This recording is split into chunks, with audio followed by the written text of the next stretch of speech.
नमस्कार। मेरा नाम भाऊ तोरसेकर। आप देख रहे हैं प्रतिवाद। दोस्तों, तबीयत थोड़ी नरम है। बुखार और बाकी सारी तकलीफें हैं। फिर भी एक छोटा वीडियो डाल दूं ऐसे दिमाग में आया और ये वीडियो बना रहा हूं। और आपको मालूम होना चाहिए कि मैं मराठी में प्रतिपक्ष चैनल चलाता हूँ। उसमें ही हिंदी वीडियो डालता था, लेकिन अब सिर्फ जिनको हिंदी सुनना है उनके लिए मैंने प्रतिवाद नाम का अलग से हिंदी यूट्यूब चैनल बनाया है। तो जिनको सिर्फ हिंदी सुनना है भाऊ तोरसेकर का, वो प्रतिवाद को सब्सक्राइब करें। अब आज के विषय की बात है। महाराष्ट्र में जो चुनाव हुआ, उसके परिणाम आए, उस पर जो बवाल चल रहा है, और तो उस पर तो मैंने बहुत कुछ बोल दिया है। लेकिन झारखंड विधानसभा का जो चुनाव हुआ उसमें मैं ज्यादा इन्वॉल्व नहीं था, लेकिन वो वहां भी चौंकाने वाले नतीजे आ गए। और आज वहां की सरकार बन भी गई है। हेमंत सोरेन वहां के मुख्यमंत्री फिर से बन गए। ईडी के कारण उनको जेल जाना पड़ा था। उसके बाद उनकी जगह आए हुए जो चंपई सोरेन नाम के मुख्यमंत्री थे, वो गुस्सा होकर बीजेपी में चले गए थे। फिर भी बीजेपी को झारखंड में कुछ करना पॉसिबल नहीं हुआ। और हेमंत सोरेन बढ़िया तरीके से अच्छा मेजोरिटी लेकर झारखंड के फिर एक बार मुख्यमंत्री बने। उनको अभिनंदन उनका करना बिल्कुल जरूरी है। लेकिन एक बात समझना भी जरूरी है कि अगर महाराष्ट्र में इतनी बड़ी जीत बीजेपी हासिल करती है और उसी वक्त झारखंड में बीजेपी हार जाती है, और बुरी तरह से हार जाती है, क्योंकि 5 साल की एंटी इनकम्बेंसी थी, और इतने सब आरोप भ्रष्टाचार के होने के बावजूद,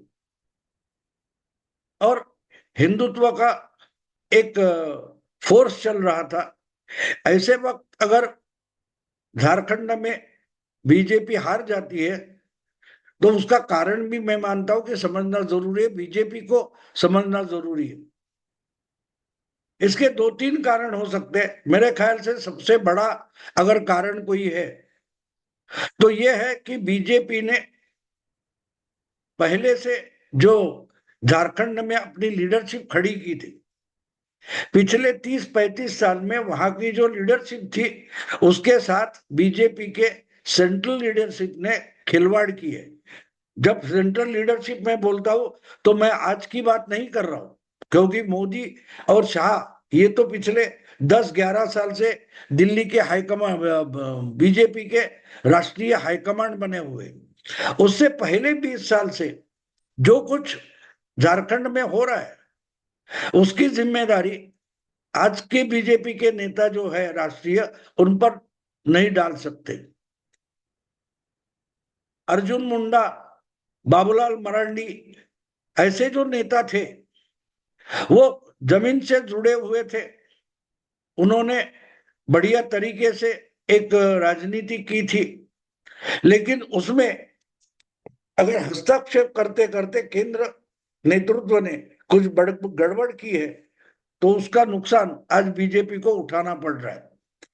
10 साल पहले महाराष्ट्र के साथ ही, यानी महाराष्ट्र के 1 महीने बाद झारखंड में चुनाव हुआ, तो बीजेपी बड़ी अच्छी बहुमत से जीत गई थी। तो और एक ट्रेडिशन था, एक परंपरा थी कि झारखंड अगर आदिवासी बहुल राज्य है तो वहां का मुख्यमंत्री आदिवासी ही होता है। ये अगर तय था और ये परंपरा थी, तो वो तोड़ने की कोई जरूरत नहीं थी, लेकिन वो परंपरा तोड़ी गई। अगर रघुवर दास नाम के जो मुख्यमंत्री लाए गए, उन्होंने बीजेपी का सुपड़ा साफ किया, ऐसा भी हम बोल सकते हैं, क्योंकि 5 साल पहले उनकी ही नेतृत्व में बीजेपी चुनाव लड़ी थी और झारखंड में बीजेपी फिर हार गई। इसके अनेक कारण हैं। वहां के जो मैंने बोला नाम लिए, बाबूलाल मरांडी हो या अर्जुन मुंडा हो, ऐसे जो जमीन से जुड़े नेता थे, उनको हटाकर एक्सपेरिमेंट प्रयोग करना है, तो जब तक पार्टी तगड़ी नहीं होती तब तक एक्सपेरिमेंट करना गलत होता है। और बिल्कुल वही हुआ। रघुवर दास पार्टी को फिर से जीता नहीं पाए और जो कुछ होना था हो गया। मैं उस पर नहीं बोलने वाला हूं, मुझे महाराष्ट्र के संदर्भ में, झारखंड के बारे में बात करनी है। आज जो शपथ विधि हो गया, दोबारा हेमंत सोरेन जीत गए और उनका शपथ विधि था, तो बिल्कुल सही था कि जिस इंडी अलायंस में पिछले 1-1.5 साल से 2 साल से हेमंत सोरेन इंडी अलायंस से जुड़े हैं, उस इंडी अलायंस के सारे नेता अगर सोरेन के शपथ विधि में पहुंच जाए, जिसमें ममता गांधी है, ममता दीदी है, तेजस्वी यादव है, अखिलेश यादव है, तमिलनाडु के उप मुख्यमंत्री उदय निधि थे, बहुत सारे लोग दिखाई दे रहे थे। लेकिन खटकने वाली बात अगर कोई थी तो इंडी अलायंस के एक बड़े नेता जिनको माना जाता है, वो महाराष्ट्र के पूर्व मुख्यमंत्री उद्धव ठाकरे इस शपथ विधि से नदारद थे। तो इसलिए जब मैं टीवी चैनल पर ये खबर देख रहा था तो मुझे अजीब लगा, अगर पूरी इंडी अलायंस और उनके अलग अलग कांग्रेस के राष्ट्रीय और क्षेत्रीय नेता हाजिर थे, तो फिर वहां उद्धव ठाकरे क्यों नहीं थे? देखो, दिल्ली एक छोटा सा राज्य है, लेकिन वहां के पूर्व मुख्यमंत्री केजरीवाल थे। केजरीवाल के साथ संजय सिंह वगैरह उनके दूसरे नेता थे। पंजाब के मुख्यमंत्री भगवंत सिंह मान थे। इन सब भीड़ में राहुल गांधी और मल्लिकार्जुन खड़गे भी थे। कर्नाटक के डीके शिव कुमार थे। तो उद्धव ठाकरे को वहां हाजिर रहना चाहिए था, क्योंकि उद्धव ठाकरे खुद को इंडी अलायंस के एक सबसे बड़े नेता मानते। हम मान लेते हैं कि शरद पवार की तबीयत ठीक नहीं रहती और उनको वहां जाने की जरूरत नहीं थी, लेकिन उद्धव ठाकरे का क्या करेंगे?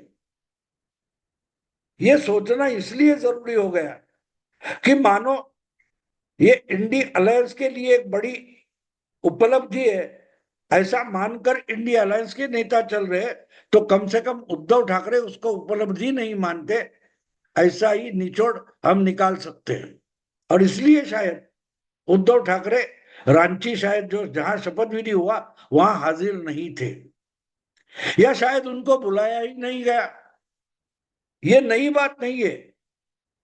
इंडिया अलायंस बनने के पहले कांग्रेस के नेतृत्व में जो यूपीए नाम की अलायंस थी, गठबंधन था, उस अलायंस में भी जो छोटे मोटे क्षेत्रीय दल हुआ करते थे, उनका इस्तेमाल करके बाद में उनको कचरे के कूड़ेदान में फेंकने का काम कांग्रेस ने बार बार किया है। अब जबकि महाराष्ट्र में चुनाव इंडिया अलायंस बुरी तरीके से हार गई है, तो इसके बाद कांग्रेस के लिए उद्धव का कोई उपयोग नहीं बचा है। तो झारखंड के शपथ विधि में उद्धव को बुलाने की कोई जरूरत उन्होंने महसूस नहीं की हुई होगी। एक बात साफ है, वैसे तो ये शपथ विधि कोई कांग्रेस के मुख्यमंत्री का नहीं था। झारखंड में झारखंड मुक्ति मोर्चा यही इंडिया अलायंस की सबसे बड़ी पार्टी है, बड़ा भाई है। कांग्रेस उसका छोटा भाई है, और बाकी तेजस्वी यादव की आरजेडी या और कोई छोटे मोटे दल है, लेकिन बड़ी पार्टी अगर कोई है तो वो झारखंड मुक्ति मोर्चा है। और इसलिए कांग्रेस ने इनवाइट नहीं किया, आमंत्रित नहीं किया, ऐसा हम बोल नहीं सकते। लेकिन जो कुछ समारंभ का आयोजन किया गया था, उस सरकार में, उस मिनिस्ट्री में कांग्रेस भी अगर शामिल होने वाली है, कांग्रेस के भी कुछ मंत्री उस सरकार में होंगे, तो आयोजन में यजमान का काम कांग्रेस भी करती है। तो कांग्रेस को उद्धव को बुलाना आवश्यक नहीं लगा, ये मैं इसीलिए बोल रहा हूं। और शायद और एक बात हो सकती है, बुलाया भी गया होगा, लेकिन उद्धव तो बड़े अभिमानी और अहंकारी नेता है, उनको जिस ताम झाम से बुलाना जरूरी है शायद उतना रिस्पेक्ट उनको दिया नहीं गया होगा, तो वो गुस्से में भी शायद नहीं गए होंगे। मुझे याद आता है 2014 में जब बीजेपी महाराष्ट्र की सबसे बड़ी पार्टी विधानसभा में बन गई, शिवसेना और बीजेपी अलग अलग लड़ी थी, और देवेंद्र फडणवीस का शपथ विधि होने वाला था, तो सब पार्टियों को, सब नेताओं को, सब मान्यवरों को आमंत्रण दिया जाता है शपथ विधि के लिए। उद्धव को भी दिया गया था, लेकिन उद्धव ने डिक्लेयर कर दिया, पब्लिकली डिक्लेयर कर दिया कि हम शपथ विधि में नहीं जाएंगे देवेंद्र फडणवीस के, जो 25 साल के दोस्त है। शिवसेना और बीजेपी महाराष्ट्र में 25 साल से दोस्त थे, तो ऐसा करना गलत था, लेकिन उद्धव ठाकरे को समझाएगा कौन, वो बड़े अहंकारी नेता है, तो इसलिए उन्होंने सिर्फ इनकार नहीं किया बल्कि प्रेस में बोल दिया कि हम बहिष्कार करेंगे। अब जिनको हराकर बीजेपी महाराष्ट्र में अपनी सरकार बना रही थी 10 साल पहले, उस कांग्रेस को और एनसीपी को भी, उनके नेताओं को भी आमंत्रित किया था, और शरद पवार से लेकर कांग्रेस के बहुत सारे नेता उस शपथ विधि में हाजिर रहने वाले थे। लेकिन उद्धव को गुस्सा था, उनकी अलायंस तोड़ी गई थी, और उनके मदद के सिवा देवेंद्र फडणवीस अल्पमत का सरकार बना रहे थे, शरद पवार के बिनशर्त आउटसाइड सपोर्ट से बना रहे थे। इसलिए उद्धव ठाकरे गुस्सा हो गए थे और उन्होंने डिक्लेयर कर दिया था कि देवेंद्र फडणवीस के शपथ विधि पर हम बहिष्कार करेंगे। लेकिन आखिरी समय जब इनको शायद प्रधानमंत्री नरेंद्र मोदी का फोन आ गया और उन्होंने इनवाइट किया, तो उद्धव ठाकरे आखिरी मोमेंट पर शपथ विधि के लिए पहुंच गए थे, अपने बेटे के साथ पहुंच गए थे। ये मैं इसलिए बोल रहा हूं कि आज अगर रांची में जो शपथ विधि हो गया हेमंत सोरेन का, उसमें उद्धव ठाकरे अगर दिखाई नहीं दे रहे, इसका मतलब ये नहीं होता कि उनको बुलाया नहीं गया होगा। एक तो प्रोटोकॉल होता है, शिष्टाचार होता है। किसी भी गठबंधन में अगर कोई समारंभ होता है तो उस गठबंधन में जो जो पार्टियां समाविष्ट होती है, सहयोगी होती है, उनके नेताओं को अपने अपने राज्य में कोई समारोह हो तो आमंत्रित किया जाता है। तो बिल्कुल साफ बात है कि अगर झारखंड में सोरेन जीत गए और फिर से शपथ ले रहे, तो उनके तरफ से इंडी अलायंस के सारे दोस्तों को, मित्र दलों को आमंत्रित किया गया होगा। अगर उदयनिधि और तेजस्वी यादव से लेकर अलग अलग पार्टी के नेता वहां दिखाई दे रहे हैं, तो उद्धव ठाकरे को आमंत्रित नहीं किया, ऐसा हो ही नहीं सकता। ममता दीदी आई थी, लेकिन शायद इनवाइट किया है फिर भी उद्धव ठाकरे गए नहीं, ऐसा भी हो सकता है। मुझे याद है कुछ 4 साल 3 साल पहले की बात है, लता दीदी, लता मंगेशकर का देहांत हो गया था, और उसके 1 साल बाद जब उनके नाम से एक राष्ट्रीय पुरस्कार प्रधानमंत्री नरेंद्र मोदी को दिया जाने वाला था, तो उसका भी समारोह होने वाला था, तो उस पर सबको आमंत्रित किया गया था। उसमें मुख्यमंत्री उद्धव ठाकरे को भी आमंत्रित किया गया था, लेकिन जो आमंत्रण पत्रिका थी, निमंत्रण पत्रिका थी, उस पर हमारा मुख्यमंत्री के तरीके से नाम छपवाया नहीं गया। इसलिए गुस्सा होकर उद्धव ठाकरे ने वो समारंभ को, उस समारोह में जाना जरूरी नहीं समझा। वो मुंबई में थे, समारोह मुंबई में था, देश के प्रधानमंत्री मुंबई में आने वाले थे, लेकिन उद्धव ठाकरे वहां नहीं गए। समारोह तो बिल्कुल साफ था, उसमें मंच पर भी किसी बड़े राजकीय हस्ती को, पॉलिटिकल हस्ती को बिठाया नहीं गया था। सिर्फ मंगेशकर फैमिली मंच पर थी, और जिनका नाम पुकारा जाता था वो सब नीचे सभागार में बैठे थे, और एक एक करके जब बुलाया जाएगा तब मंच पर आते थे। प्रधानमंत्री भी नीचे पहली लाइन में बैठे थे। जब उनका नाम पुकारा गया, राज्यपाल भगत सिंह कोश्यारी का नाम पुकारा गया, तब ही वो लोग मंच पर गए थे और आशा भोसले के हाथों ही ये पुरस्कार दिया गया, ना कि कोई बड़े पॉलिटिकल हस्ती के हाथों दिया गया था। लेकिन मुख्यमंत्री होकर भी देश के प्रधानमंत्री के समारोह में उद्धव ठाकरे नहीं गए थे, क्योंकि ये बड़े अहंकारी है। एक कागज पर, एक आमंत्रण पत्रिका में अपना नाम नहीं है, इसलिए उद्धव ठाकरे उस समारोह में नहीं पहुंचे थे। तो ऐसे जो बहुत अहंकारी लोग होते हैं, उनको आमंत्रित करके खुद को अपमानित करना भी गलत होता है। इसलिए शायद होगा कि उद्धव ठाकरे वहां नहीं दिखाई दिए, शायद उनको आमंत्रित ही नहीं किया गया होगा। तो क्या उद्धव ठाकरे अब इंडी अलायंस छोड़ने की बात कर रहे हैं? ये सोचना जरूरी है, क्योंकि इतनी बुरी हार के बाद उनकी ही पार्टी में एक खलबली मची है कि क्या इंडी अलायंस में इससे और रहना सही होगा, क्योंकि उनकी पार्टी के लिए वजूद का सवाल खड़ा हो गया है। 1990 के बाद इतनी कम संख्या में उबाठा शिवसेना के या शिवसेना के ठाकरे के नेतृत्व वाले सेना के इतने कम विधायक पहली बार चुनकर आए, जिससे एक एमएलसी भी चुनकर नहीं ला सकते, ना एक राज्यसभा मेंबर चुनकर ला सकते। इतनी बुरी हालत 1990 के बाद पहली बार ठाकरे सेना की हो गई है।